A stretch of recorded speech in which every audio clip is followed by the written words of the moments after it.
بسم اللہ الرحمن الرحیم۔ السلام علیکم دوستو، کیا آپ ان انبیاء علیہ السلام کے بارے میں جانتے ہیں جنہیں زندہ آسمان پر اٹھا لیا گیا؟ اگر نہیں تو چلیے آج کی ویڈیو میں ہم انہی کے بارے میں جانتے ہیں۔ پہلے نمبر پر ہیں حضرت ادریس علیہ السلام۔ ان کے بارے میں سورہ مریم آیت نمبر 57 میں ارشاد ہے، اور ہم نے انہیں بلند مقام پر اٹھا لیا۔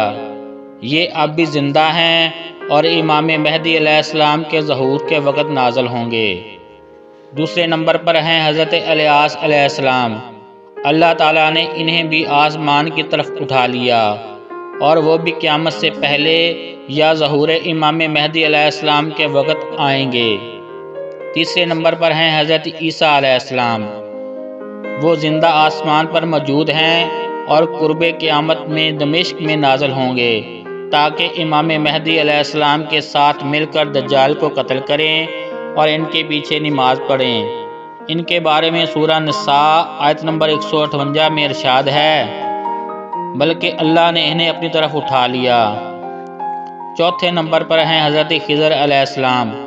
وہ بھی زندہ ہیں اور ظہور امام مہدی علیہ السلام کے وقت موجود ہوں گے۔